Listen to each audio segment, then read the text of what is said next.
Hello everyone, मैं दीपक sir DLC education अड्डा में एक और नए एमसीक्यूज के साथ। सुपर प्रॉफिट का ये कैलकुलेशन है। सुपर प्रॉफिट नाम से ही पता चलता है यार, सुपर प्रॉफिट है ये। अच्छा, सुपर प्रॉफिट क्या होता है पहले वो जान लेते हैं। सुपर प्रॉफिट एक्चुअली है क्या? बोला गया कि सपोज कोई एक बिजनेस मार्केट में कोई ऐसा बिजनेस है जो कंटिन्यूअस चलता हुआ आ रहा है, लेकिन आज मैं प्लानिंग करूँ कि वो बिजनेस मैं करूँ। से एग्जांपल में एक बेस्ट एग्जांपल है कि सपोज कोई एक ग्रोसरी शॉप है जो 10-15 सालों से कंटिन्यूअस चलाते हुए आ रहा है एक लोकेशन पे। तो उसी के बगल में मैं एक शॉप ओपन करना चाहता हूँ। तो क्या होगा भाई, वो 15-20 सालों से यदि ग्रोसरी शॉप चला आ रहा है तो लोगों का हैबिट है ना, तो उसके दुकान में ही जाने का हैबिट बना हुआ है। तो कई सालों का हैबिट यदि उसमें बना हुआ है तो उसका कब एक नया दुकान खोलेगा तो लोग अचानक उसके दुकान में जाएंगे, ऐसा नहीं होता है ना। तो जो गुडविल का जो बेनिफिट होता है वो सुपर प्रॉफिट में हमें दिखता है। किसी भी बिजनेस का जो सुपर प्रॉफिट है वो एक्चुअली और कुछ नहीं है, उसने कई सालों से जो अपने बिजनेस को जमा के रखा है उसका बेनिफिट ही सुपर प्रॉफिट है। तो दो चीजें यहां पे होगा। बोला गया कि यदि कोई भी बिजनेस यदि ऑलरेडी स्टैब्लिश है और उस टाइप का यदि कोई बिजनेस कर रहा है तो उसको एक बेनिफिट मिलता है ना, कई सालों का होने के कारण। चलिए एक और चीज समझते हैं। मान लो कि एक है नॉर्मल कोर्स ऑफ बिजनेस।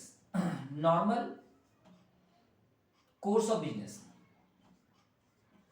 इस नॉर्मल कोर्स ऑफ बिजनेस में प्रॉफिट अर्न करने का एक क्राइटेरिया होता है, प्रॉफिट। सपोज यदि कोई व्यक्ति बिजनेस यदि स्टार्ट करता है तो उसको क्या होगा, एक रेट है, रेट कि उसको इस रेट तक नॉर्मली कंसीडर किया जाता है कि यदि आप बिजनेस स्टार्ट करते हैं तो हो सकता है कि आपको 10% का प्रॉफिट हो स्टार्टिंग में या 5% का प्रॉफिट हो स्टार्टिंग में। लेकिन जो नॉर्मल कोर्स ऑफ बिजनेस जिसका ऑलरेडी सेटअप है वो तो एक फिक्स रेट पे अर्न कर रहे हैं, है ना। तो ये चीजें हमें सुपर प्रॉफिट में सीखने के लिए मिलता है। तो सुपर प्रॉफिट एक्चुअली है क्या, उसको भी समझ लेने की कोशिश करते हैं। सुपर प्रॉफिट में होता क्या है कि दो चीजों को कंपैरिजन करते हैं। एक होता है जो नॉर्मल प्रॉफिट है, नॉर्मल प्रॉफिट कोई भी आएगा और बिजनेस करेगा, कोई भी आएगा और बिजनेस करेगा तो नॉर्मल प्रॉफिट इस रेट में होता है। लेकिन actual profit, actual profit, actual profit क्या है, इसे कंपैरिजन करना है। क्या करना है, इसे कंपैरिजन करना है। मतलब नॉर्मल प्रॉफिट और एक्चुअल प्रॉफिट को कंपैरिजन करना है। अच्छा, नॉर्मल प्रॉफिट मतलब वही जो एस्टैब्लिश बिजनेस है जो ऑलरेडी अर्न कर रहे हैं, लेकिन अचानक आदित्य ने आके एक नया बिजनेस स्टार्ट कर दिया और उसने एक्चुअल प्रॉफिट को इस नॉर्मल प्रॉफिट से कहीं ज्यादा अर्न कर लिया। मान लो कि नॉर्मल प्रॉफिट अर्न करने की कैपेसिटी है, कितना कैपेसिटी है, मान लो 5,000 की जगह 50,000 पर मंथ है ना। नॉर्मल में प्रॉफिट अर्न करने की क्षमता कितना है, 50,000 पर मंथ। आदित्य ने बिजनेस स्टार्ट किया और वो प्रॉफिट अर्न करना स्टार्ट कर दिया 1 लाख रुपए पर मंथ। ओहो, तब तो नॉर्मल प्रॉफिट से ज्यादा वो कमा रहा है। जितना ज्यादा कमा रहा है ना वही है उसका सुपर प्रॉफिट। आखिर ये सुपर प्रॉफिट यदि ये कमा रहा है तो उसके पीछे कई सारे कारण होंगे, हम उसमें नहीं जाएंगे। तो चलिए इस क्वेश्चन को पहले सॉल्व कर लेते हैं।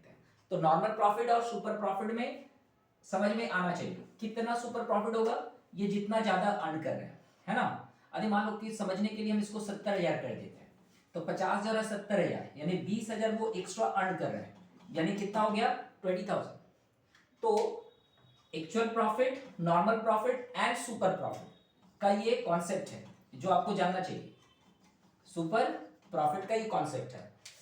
तो सुपर प्रॉफिट का एक क्वेश्चन है और आपसे क्वेश्चन पूछ दिया गया है। एवरेज प्रॉफिट 45,000 है, लिख लीजिए AVERAGE average profit. Normal profit ही एवरेज प्रॉफिट होता है, याद रखिए। 45,000 एवरेज प्रॉफिट कितना है, 45,000। लेकिन कैपिटल उसका एम्प्लॉयड कितना है, 40,000, सॉरी कितना है, 4 लाख। और 8% जो है उसका रिटर्न आ रहा है। अच्छा, एवरेज प्रॉफिट एवरेज प्रॉफिट वो 45,000 अर्न कर रहा है, सॉरी ये एक्चुअल प्रॉफिट दिया हुआ है। ये एवरेज प्रॉफिट क्या है, एक्चुअल प्रॉफिट है, ये एक्चुअल प्रॉफिट है, ये एवरेज प्रॉफिट यहाँ पे एक्चुअल प्रॉफिट है। नॉर्मल प्रॉफिट कितना होगा, नॉर्मल प्रॉफिट कितना है उसका, तो 8% ऑफ 4 लाख निकाल लेना है। परसेंटेज के लिए 2 जीरो काट दीजिए, 8 चौके 32, तो देख सकते हैं नॉर्मल प्रॉफिट कितना है 32,000 और एक्चुअल प्रॉफिट कितना है 45,000। तो दोनों का डिफरेंस कितना होने वाला है 13,000। तो 13,000 जो होने वाला है वो क्या है, सुपर प्रॉफिट है। क्या है, सुपर प्रॉफिट। तो सुपर प्रॉफिट निकालने हम लोगों ने, ऑप्शन नंबर बी है। तो एक बार फटाफट सम अप कर लेते हैं। सुपर प्रॉफिट का मतलब क्या है, एवरेज प्रॉफिट मतलब एक्चुअल प्रॉफिट। जो एवरेज प्रॉफिट है वो एक्चुअल प्रॉफिट है। जो बिजनेस चल रहा है वो पिछले प्रत्येक साल कितना प्रॉफिट वो अर्न कर रहे हैं उसका एक एवरेज निकाल लेंगे। 2 साल 3 साल 4 साल 5 साल जितने साल का प्रॉफिट दिया रहेगा उसका एवरेज निकाल लेंगे। और उसका कैपिटल कितना लगा हुआ है, उस कैपिटल पे नॉर्मल रेट ऑफ रिटर्न कितना है, उससे निकल जाएगा उसका नॉर्मल प्रॉफिट। तो कैपिटल 4 लाख रुपए लगा हुआ है, 8% उसका नॉर्मल रिटर्न होता है उस टाइप के बिजनेस में, तो 32,000 होता है। तो 45,000 और 32,000 का डिफरेंस कितना होता है 13,000। तो 13,000 रुपया यहाँ पे सुपर प्रॉफिट हो गया। ठीक है, तो चलिए ये इंफॉर्मेशन अच्छा लगा तो फटाफट अपने दोस्तों में शेयर कर दीजिए। Thank you. हेलो।